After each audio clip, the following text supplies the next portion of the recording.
sponsored by Facet Wealth. I'm Monica Ricks in New York. Pandemic failures at the CDC are now forcing the federal agencies to make some big changes. WSB's Sabrina Cupid reports.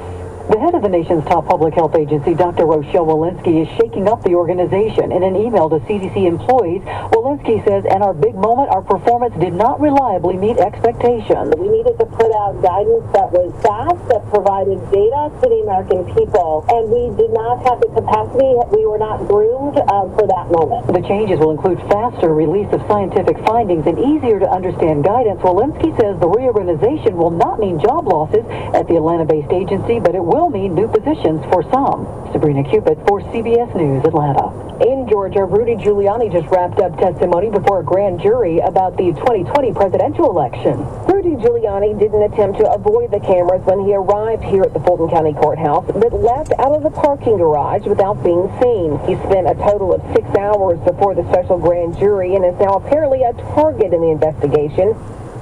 That's WSB's Sandra Parrish. Liz Cheney is warning Republican voters now that democracy is at stake in 2024. If we do not condemn the conspiracies and the lies, if we do not hold those responsible to account, we will be excusing this conduct, and it will become a feature of all elections. America will never be the same. Cheney lost the GOP primary in Wyoming last night because of criticism like that about former President Trump and his role on January 6th. CBS's Anthony Salvanto. The Republican Party does not want its candidates criticizing January 6th. That's become part of the litmus test, if you will. Thousands of people in Britain who contracted HIV or hepatitis from tainted blood transfusions from the 70s to 90s are about to get a big kickback from their government. The tax-free payments will be made to survivors of the scandal and to bereaved partners by the end of October. An ongoing inquiry will decide on compensation for the thousands of others who lost parents, siblings, or children to HIV or liver failure. That's CBS's Vicki Barker. The National Highway Traffic Safety Administration wants drivers to ditch the booze ahead of Labor Day weekend. Administrator Stephen Cliff says traffic deaths involving alcohol have spiked this year. Because these are early estimates, we don't have breakdowns by category. However, we consistently see that about a third of these crashes are due to driving while impaired. And we're following breaking news this hour. LeBron James has agreed to a 2-year, $97 million contract extension with the LA Lakers.